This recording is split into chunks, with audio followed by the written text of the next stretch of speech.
So if you're a church planter, want to plant a church, or are leading a relatively small church, you've probably wondered, when and how do I start a student ministry? How do I reach middle school and high school students? Do I wait until I have enough students to start a ministry?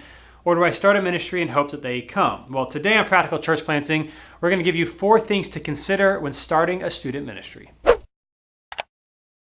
Well, welcome to Practical Church Planting, where in 15 minutes or less, we'll give you practical tips, advice, and encouragement to help you plant and grow healthy churches.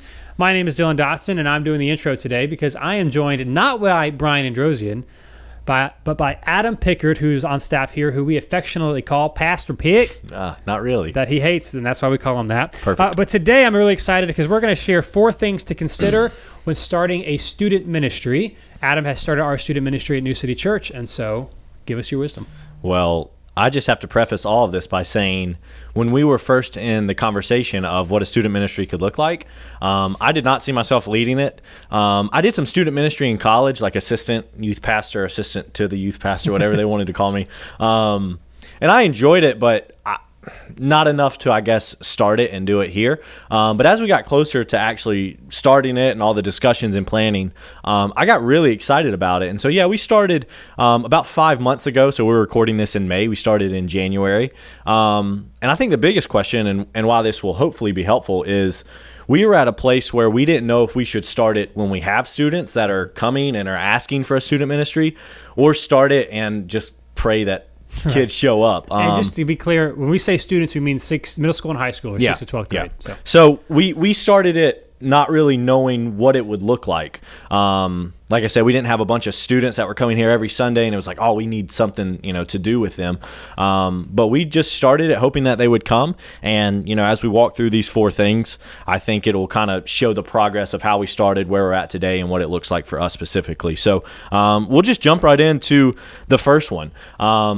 Like I said, we started this literally not knowing if anybody would come or if anybody would keep coming. So the first one is go big. Go big or go home, I guess you could say. But we literally, when we decided that we were going to put a start date on it, which I believe was January 19th, we knew that the first gathering, we wanted it to be good. We wanted it to be something where, not that we would replicate it every student gathering, but something that students had fun with. And so what that looked like for us was we kind of made it a party, made it a celebration. We had decorations. We had a cookie cake that said "Happy Birthday, New City Student Ministry," and so we literally made it a party, which was a lot of fun. And like I said, we don't do that all the time, but because of that, and we had fun with it. The students that were here saw it as like, "Oh, this is really cool." One other thing that we did to make it big was we raised a few extra dollars for it. And so our student ministry budget is not big here, but we had some events prior to launching it that allowed us to take in some extra money to make this one good, so that we could buy the cookie cake and we could buy the balloons and we could buy, pizza and all that good stuff. And we did that. One cool event that we had was a Parents Morning Out, which is just where parents drop their younger children off, and then the students would babysit their kids so that they could go run errands on a Saturday morning or something like that. And all that babysitting money went towards their student ministry. And so that helped them have some ownership, develop some ownership that we're doing it for the student ministry, and allowed us to go big on the first one. And so it was a lot of fun. And for the first one, you had parents there as well. Yes. Right. Yes. So it helped fill out the room a little bit more because, again, if you feel like we don't have that many students. And I think what's important about that is I think sometimes in ministry we have this idea that everything has to be super spiritual. Right. And not know like the long game is important. So you don't need to have like this big Bible study lesson the first time. Yeah. Tell people it's not going to be normally like this, but have a lot of fun. And even before that, you have your big thing. We commit to starting it. Before then, I guess for about 6 months or so, about once a month or once every other month, you guys did gatherings, hangouts, just purely for fun. Yeah, we did lake days. We did movie nights here at the church, but once a month. But yeah, so I think that's big. The first one, you got to commit to it. I think there's a nervousness of like, is anyone going to show up? But committing and going big and having a good time. And one of the things, so we did involve parents. We invited them to come hear all about our student ministry. And what it really looked like was a celebration of eating and hanging out. We had some games. But ultimately, like you just said, it wasn't super spiritual. And one of the things that I communicated to the parents and that I firmly believe in when starting a student ministry is it has to be fun. Because if students are having fun, then the Jesus stuff will kind of come naturally. They'll want to listen. They'll want to come back. But if they're not having fun, they're not listening to what I'm saying anyways. And so that was a huge thing. But yeah, parents were involved. We raised a little bit of extra money, and it was really awesome. So that's the first thing: go big or go home, and make it really great the first time you meet. The second thing is, and this is kind of like thank you for saying this, embrace small community. For us, we didn't have, the launch on January 19th and then 100 students showed up. That Tuesday night and still today, we're running 10 to 12, and then a few of the leaders, but 10 to 12 students. And I guess when you first hear that number, you think, well, do you really need a student ministry if you only have 10 to 12 students who are also middle schoolers? So they're kind of younger. Are they all middle school at this point? Is there a few? Or we have 2 ninth graders, but they're all young. Yep. So 6th to 9th grade. But I don't just say do it regardless of a small community, but literally embrace a small community. This might not last forever. Hopefully it grows. We're hoping that it grows and that we do have more than 12 students in the fall and throughout the summer. But while it's small, you're really making good relationships. The one thing that I can say about our student gathering, and this isn't anything great about me or our leaders, but when we see the students on Sunday mornings, they know who we are. Like literally it's impossible to say, oh, well, he's my favorite or she's my favorite when there's 15 of us in the room. Everybody knows one another, and it's really great. And so one of the ways that we kind of talk through this, because if I'm being honest, I didn't know if that would be a hindrance for students coming back, because it's like there's 10 of us here. This isn't really special. But one of the things that we just started selling it as is you're a part of something historic. Like think about in a few years when you're a high schooler and you can think back, and maybe we have 30, 40, 50 students, maybe more than that.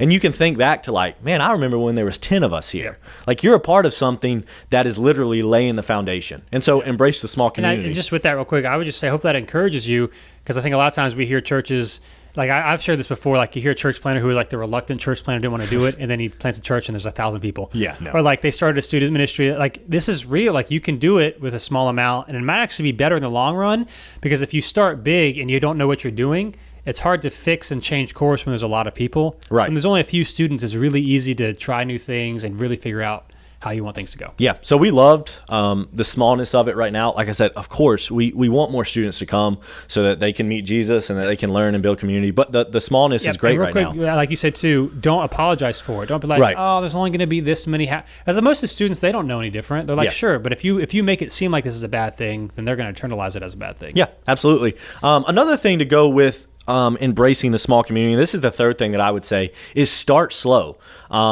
You kind of have the luxury of starting slow when there is a smallness to it. I will say that. And what I mean by that, and it will probably be different for whatever your context looks like. But for us, how did we start slow here at New City? First of all, our leaders are college students. So it's myself and 3 to 4 other college students from NC State University that helped me out in the student ministry. And one thing that really allowed them to be all in was we decided in the very beginning that we were not going to have student gatherings every week. So a traditional student ministry, a youth group would look like, maybe students do it every Sunday night or they do it every Wednesday night, which is what I had growing up. But because we had leaders who were college students that had a lot going on, even myself, had a lot going on, and students are in sports, it's just easier to say, hey, we're going to do this every other week. So for us, we do student gatherings, not on Wednesday nights, not on Sunday nights, but the first and third Tuesdays of every month. So it's not this huge commitment for anybody. Everybody can come twice a month. And then if there's a fifth Tuesday, we use that time to do something fun. So in April, there was a fifth Tuesday. And so we didn't have worship. We didn't have a lesson. We had like water relay games outside with ice cream and watermelon eating competition. And it was a lot of fun. And so, we don't do the normal thing, but by starting slow, it's easier to get our heads around it, get our hands around it, and it doesn't feel like this huge commitment for anybody, which has been super great for us. Yeah, and I think that's a big thing, especially for new churches and small churches. I think one of the reasons why we don't try new things or try new things is we feel like we have to have everything figured out. Oh, yeah. And because we don't do anything. But A, you're not going to be able to figure out anything until you actually do it. And B, like you said, if you don't have a lot of people, a lot of leaders, or a lot of students, because if you have 10 or 12 students coming consistently, there's going to be some times where there's going to be less. Sometimes there's going to be more. By doing something every other week, it's really easy to create buy-in with that. And I would say too, I hope that this encourages you. Let's say you're portable, so we don't do anything on Sunday morning because we're not portable, but our space is just too tight. Right. That means that you don't need a space to do it. If you have a few students, you can do it at somebody's house. Yeah. And doing it every other week, I think I think would help a lot of people give it a shot, because they're like, how can I commit to a weekly thing instead do something that's more manageable? The biggest thing, like you just said, is buy-in. It's funny. I have a particular student almost every Sunday. He asks me, so students, this Tuesday? No, it's first and third Tuesdays. But that's good because he's bought in. Like, he wants to be here and he wants to make sure that he doesn't miss it. And so it's just been really great for us. And so that can look like whatever it looks like for you, whatever your context is. But starting slow and doing only twice a month was a lot more sustainable than every month right at first. And that can change, as any of these can. So in the future, I don't think it will always be the first and third Tuesday. Right. Over time, as our space develops, we go into a new space, whatever it looks like, it might turn into hopefully a weekly thing. But right now we start slow, and that's been really good. But the fourth thing that I would say, and this was one of the things that I was not planning on, it was kind of a surprise, but just such a good reminder for myself and the leaders in the student gatherings, is don't underestimate the students' spiritual understanding. And basically what that means is don't look at them as middle schoolers who can only handle the cakey stuff, and then once they get into high school and grow older, then they can handle the deep theological things. Right. Literally, the first and second gatherings, we started with the fruit of the Spirit, which is basically like, this is what the fruit of the Spirit are, love, patience, gentleness, self-control. And at the end of the gathering, we would get into small groups and we would ask questions such as, so which of these do you think that you should grow in or could grow in? And to be honest, with a middle schooler, a 12-year-old, a 13-year-old, I'm thinking, well, I shouldn't lie to my parents. Right. And we could say, you're absolutely right, you shouldn't lie to your parents. But I'll never forget sitting there with a handful of middle schooler boys. They said things like, I really struggle with sexual temptation. And I'm like... Okay, great. That's just something that we didn't expect. And so I saw from the very beginning, these students really desire to know the Bible, to know what this is looking at, and to not, like I said, be in the cakey surface level stuff where it's like, yeah, I shouldn't lie to my parents. We're not saying that's wrong, but getting to the heart of what the fruit of the Spirit is saying is like, what is the sinfulness that is really deep inside of you that it's hard to talk to others about? And middle school guys were doing that. I heard the same thing with the girls from our female leaders. And so, yeah, just don't underestimate what they can comprehend. Another thing with that I was so encouraged with, and this is something that I think is going definitely under the surface of the fruit of the Spirit, is one guy said, I don't think I struggle with one of them. I think I struggle with all of them. Like, I don't measure up to this list where, in systematic theology and theology classes, we would be like, well, that's absolutely right. And Jesus is the one that's perfecting this list. Like, it's not that we're patient but not loving. We're none of these things, but Jesus is. And that's what they were seeing from our second gathering. And so it's like, man, just because they're young, don't look down on them and punish them for that. I've heard people talk about how, like, in school they're learning geometry and algebra and all these things, but in the church we feel like we can't teach them anything. Yeah.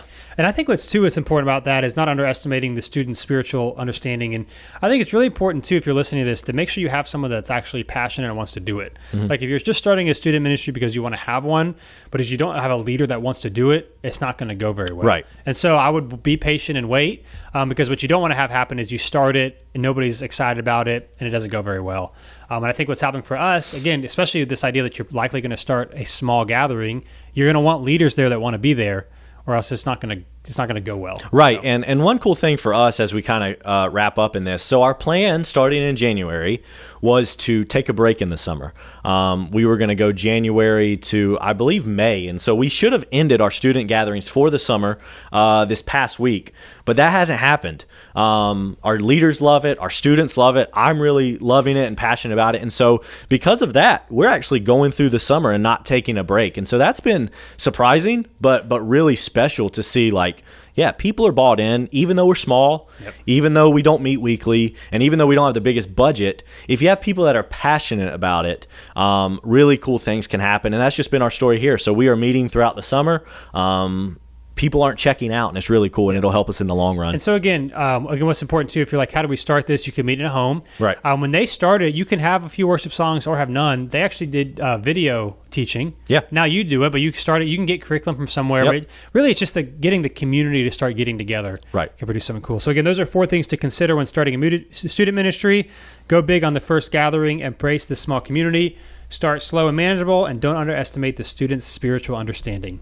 So thanks for being with us. As always, you can go to practicalplanning.com/questions if you have a question you want us to talk about in a future episode. And until next time, we'll see you on Practical Church Planting. Thanks so much for watching this episode of Practical Church Planting. Whether you're watching on Facebook or YouTube or Practical Planning, wherever you are, whatever you're doing, make sure you like or subscribe or do whatever it's telling you to do or should do on that platform. And hey, if you are so tired of looking at our ugly faces, but you're not tired of listening to our beautiful voices, then you can find our podcast if you just search Practical Church Planting on iTunes or Google Play. Make sure not to just find it, not just to listen, but to subscribe. Make sure you subscribe. Brian, tell them to subscribe.